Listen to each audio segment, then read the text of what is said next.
Happy Week. Maswerteng napili ang pamilyang ito na pawang mga first time bumisita sa lungsod ng Baguio nang mapili sa taunang Lucky Summer Visitor na programa ng Baguio Correspondents and Broadcasters Club o BCBC sa kanilang ika-61 edisyon ng programa.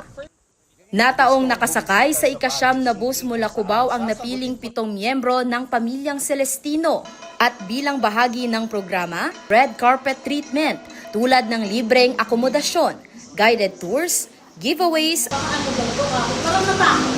Pero nung nalaman ko na ganito, masaya ako dahil isipin ko the first time. Libre pa, masaya pa. Tsaka family bonding na rin nila.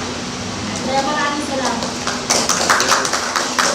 unang sinalubong ang mga bisita sa bayan ng Tuba Benguet, kung saan hinandugan sila ng tradisyonal na sayaw ng mga katutubo.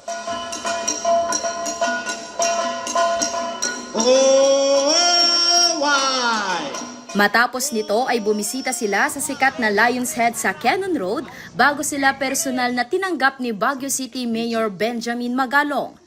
Aminado ang mga bisita na una nilang inakala na isang scam ang paanyayang natanggap, ngunit labis nilang ikinagalak ang mainit na pagtanggap sa kanilang pamilya, gayon din sa mga regalo at pribilehiyong kanilang natamasa.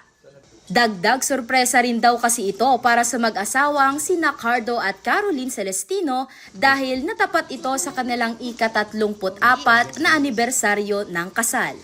Isinasagawa ang pagpili sa kahabaan ng Marcos Highway na bahagi ng Pugo, La Union at isa sa mga pangunahing panuntunan sa pagpili ng Lucky Summer Visitors ay ang pagiging first-time visitor ng mga kalahok.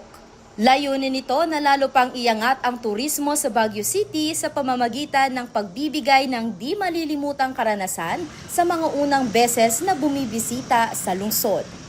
Sandy Salvacio, Balita, Solid North.